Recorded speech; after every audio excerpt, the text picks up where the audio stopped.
Welcome to the Freedom Fridays Project podcast. I'm Pete Clark, your host, the Whispers Guy.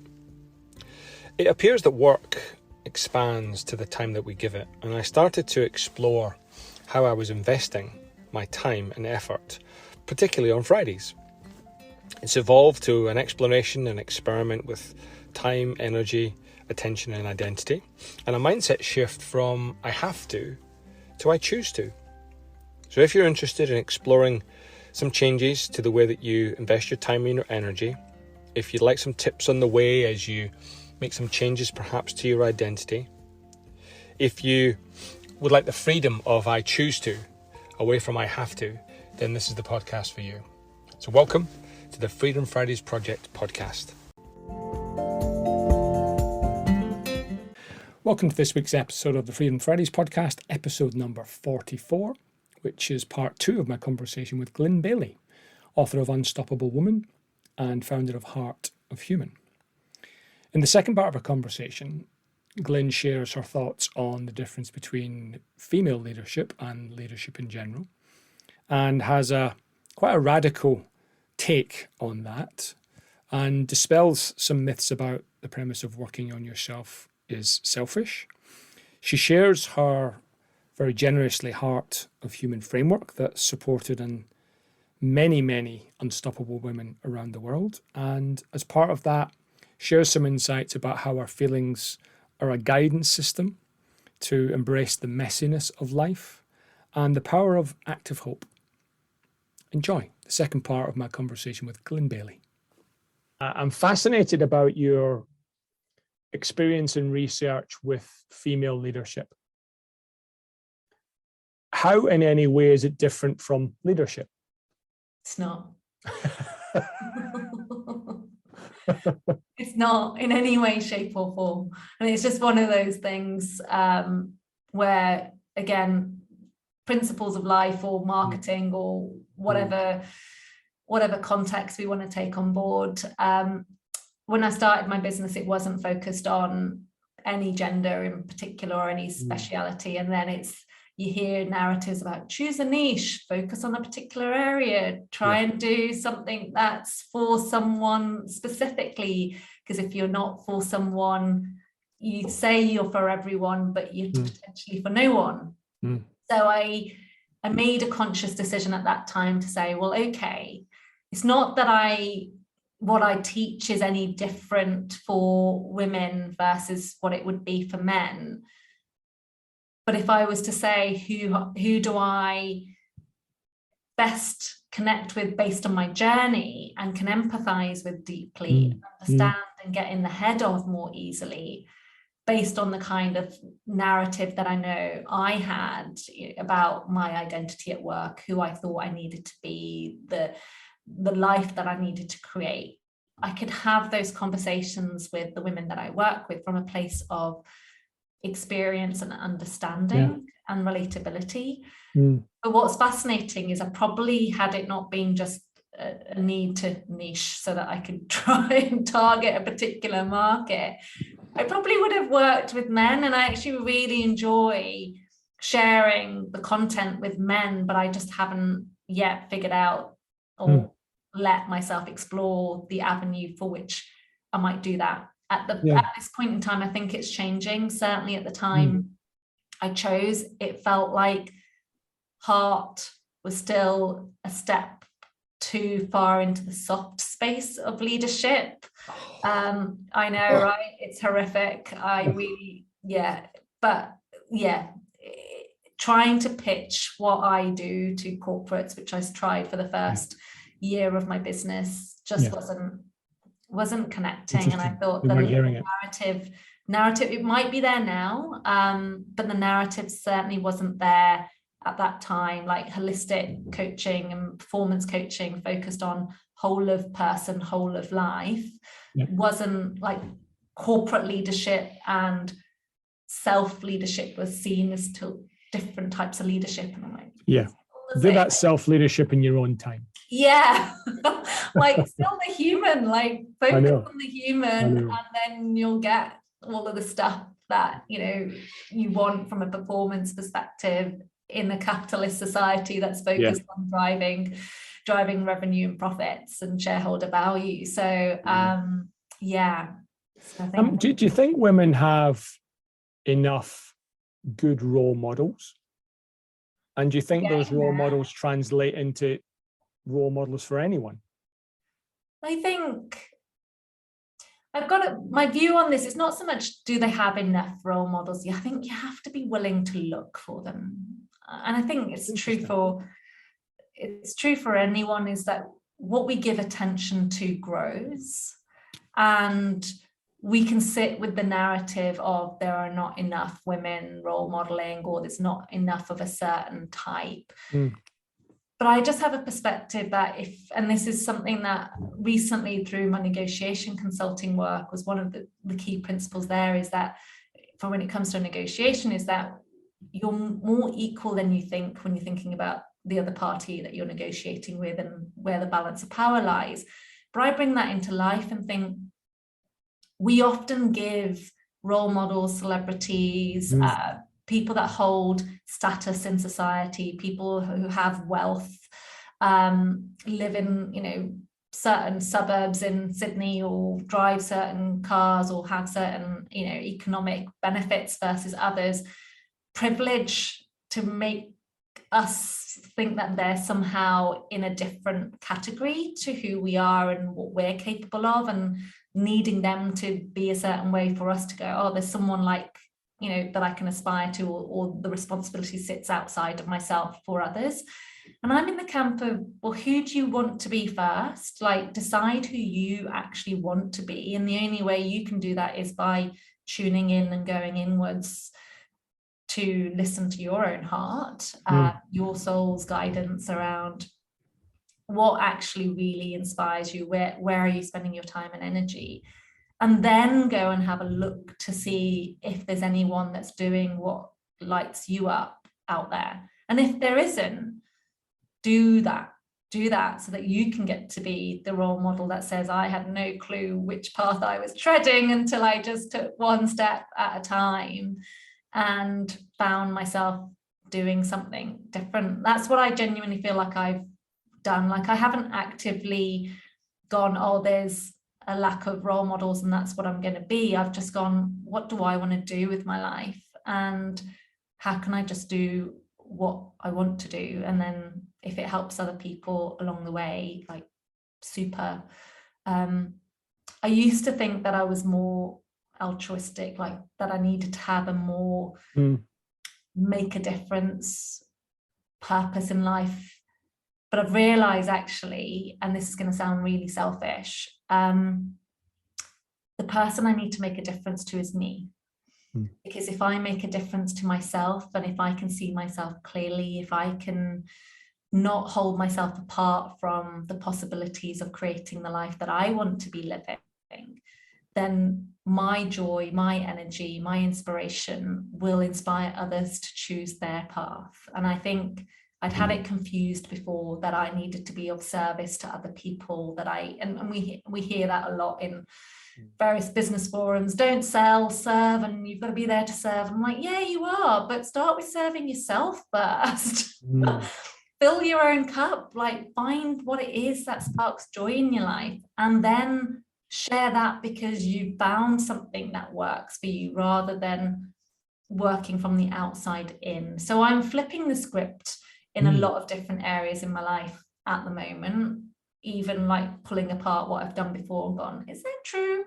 Or is that just, was it a conditioning that I'd picked up from social environments or work environments that made me believe it was true? And again, another false belief that I've taken on, but actually now can choose to disregard and move away from.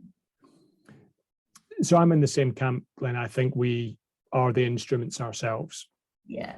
How would you handle the skeptic that says, working on yourself, that's selfish? Oh, so you want me to work on you? And that's not selfish. No. No, I'm joking. I'm playing with you here. What I'm meaning is, when someone says, the skeptic says, yeah, it sounds selfish, I'm like, yeah, it is. And why is that a bad thing? Because I'm taking responsibility for my happiness myself. I'm not making you or anyone else responsible for my happiness. But if you're saying me thinking about me is selfish, is you asking me to think about you or anyone else less selfish? I like the turnaround.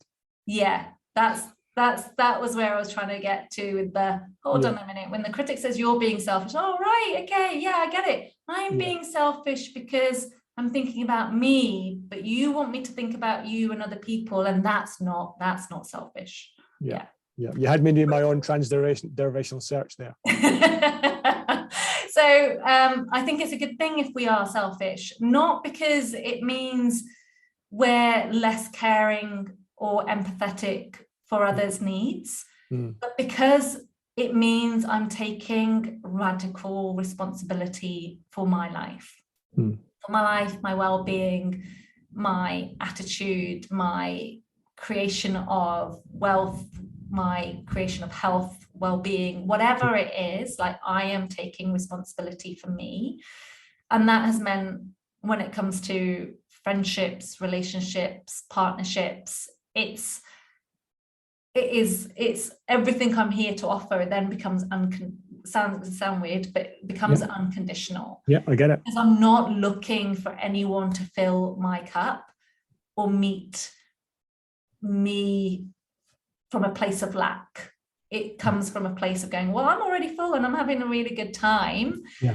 So if we want to co-create something together and expand our impact, our growth, our journeys by collaborating on things that bring the best out of each other out for us to play, great, let's do that. But like, I don't want to live a life where someone else or community and society is saying, oh, you need to be in service of others. Like, we're teaching each other to be reliant on other people to meet our own needs.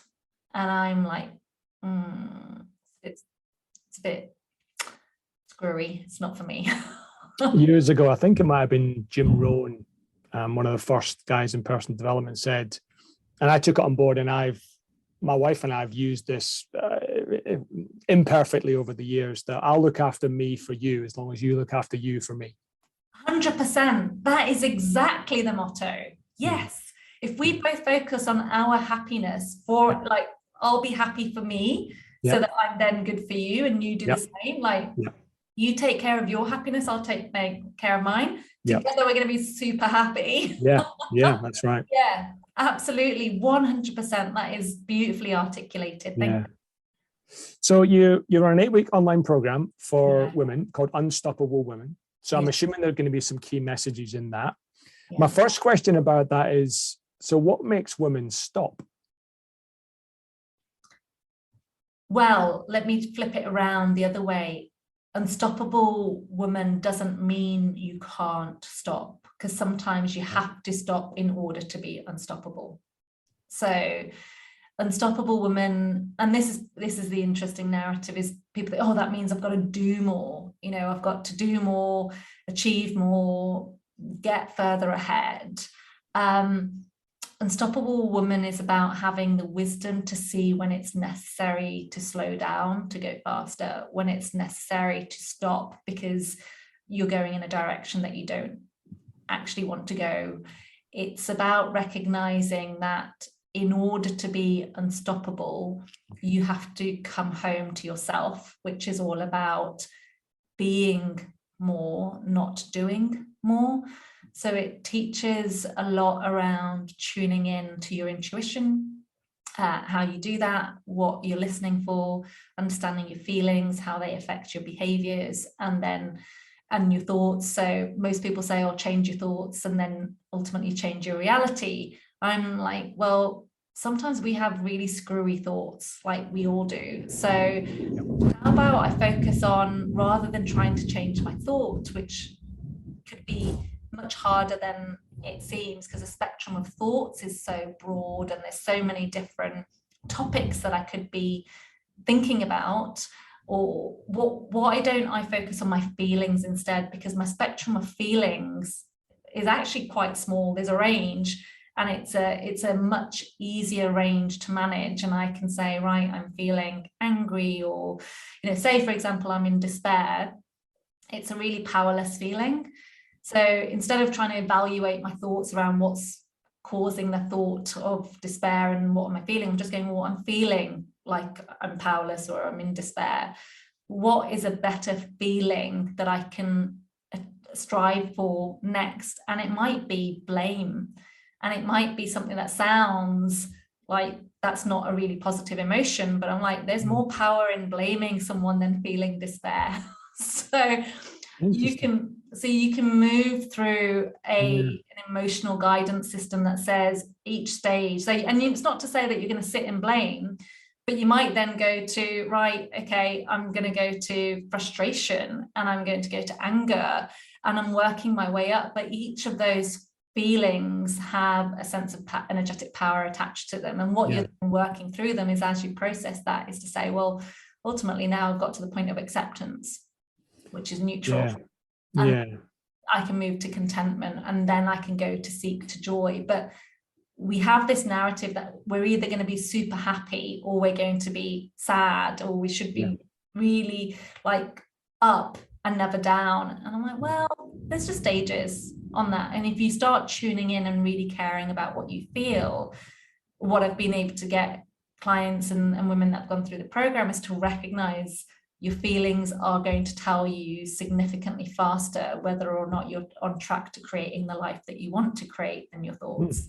Good signal. Tune into that first, then you get into the habit of choosing a feeling that you want to feel, and then noticing when you're not feeling it, and that automatically starts changing your thoughts. So it's feeling first, change your thought, create your reality. It does worry me a little bit that the whole original intention of the kind of positive psych movement has become surface, and that people aren't willing to sit in meh. They're not willing to sit in, I'm a bit bored today. They've always got to be positive, which, and then that becomes toxically positive and actually buries that stuff even deeper. Exactly. Yeah. And I agree. And I think that's why with the emotional guidance system, it's saying you're just seeking the next best feeling that you can reach on a scale at this point in time. And sometimes, like, I even let myself think about revenge. If I'm getting really frustrated about something, I'm like, oh, revenge is a more powerful emotion. Doesn't mean I'll do anything, but I can imagine something around it, and immediately I've changed my energy, my vibration goes up a level, and then I can go, you're not even worth my time. And you move through it. But you have to use the whole spectrum of emotions. They're there to guide, and the contrast is necessary. Like we would never feel, and this, we'd never feel the joy that we would feel, or the elation of a huge win, if we didn't have those down moments, those failures, those parts of our journey that we just wish we didn't have to go through in order to get the high. But the contrast makes it. I think that's a really good distinction, Glyn, and really helpful for people to, first of all, accept you're not going to go from pissed off to happy in one leap. No way. But what's the next step beyond being pissed off? Yeah. And that becomes this, what I think you said, emotional guidance scale. Yeah. That's a really, really helpful metaphor and scale, I think, for people to consider. Yeah, absolutely. I noticed that you called your business Heart of Human. Yeah. And there might not be an answer to this, but I'm going to ask it anyway.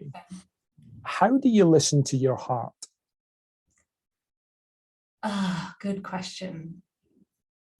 I think it comes back to the same piece, is my feelings first, rather Don't than... my feelings come from my head?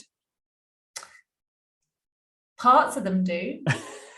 Yeah, when you look in your logic brain, but our emotional system, our animal instincts, our emotions, are a lot of that is subconscious.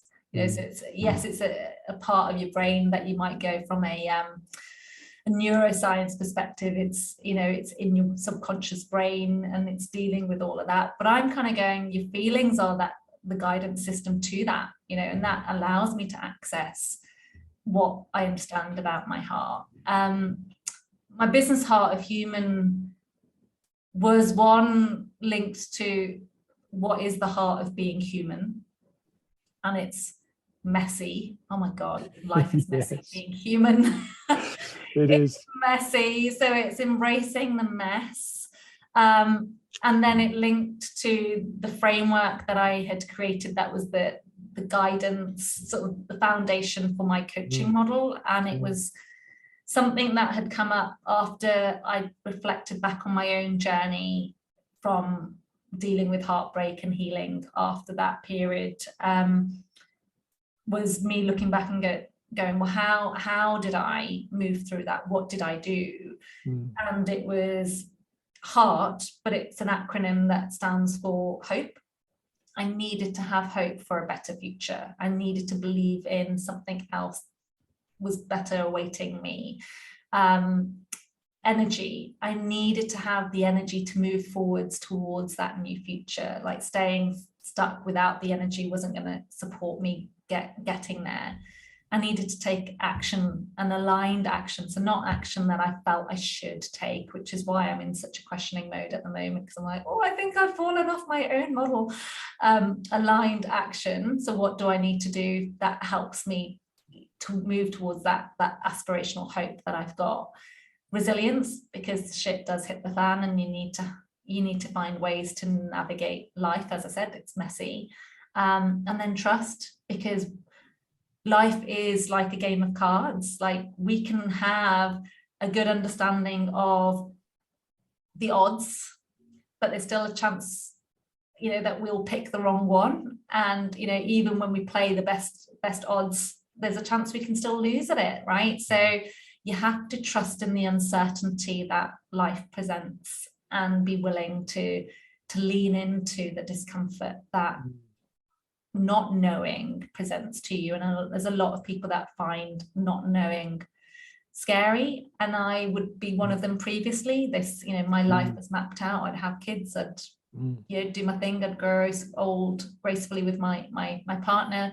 And now I've stopped planning for like what my life needs to look like by certain milestones. I've stopped chasing a goal in the more physical sense of here's my achievement, because again, I realized more recently that I felt like I've been compensating for relationship ending, not having kids, still being single, and needing then my business to be my baby and my success method. Like, hey, my life isn't completely a failure. Look, I have this successful business. And then going, oh, this is like misdirected focus. And what are you doing? Why are you doing it? So bringing myself back to that trust piece to say, well, actually, now I don't need to set goals around the what. I just need to set my heart to be aligned is the main key thing. My feelings need to feel positive. And if they're off whack, then I'm going to start sensing my environment and choosing based on what my feelings are guiding me to do. It doesn't mean I don't plan, but it just means I'm less attached to the outcome. So I'm not worried about the outcome. I'm really so much more present for the journey. Hey, Glyn, I think that's a fabulous framework you've come up with, and I think people more than just women would benefit from it. But if it's okay with you, we'll probably put some of that in the show notes so people can have a look if they're interested. And I love what you said around embracing the mess. I think most people would tend to try and avoid the mess because it's hard and it's difficult and it's sticky and it's messy. And yet embracing the mess, because it's going to happen, is a really positive thing. I remember, I'd be interested in your take on this now. When we first met, one of the things that attracted me to your thinking was you, in the public forum, talked about that framework, and somebody challenged you on the word hope, and that it's a weak emotion. I don't think they said that, but they challenged you that hope was such a weak thing to start with, and I thought you answered it beautifully. How do you answer the skeptic that says hope? Well, that's just so weak. Find me a human that doesn't have it.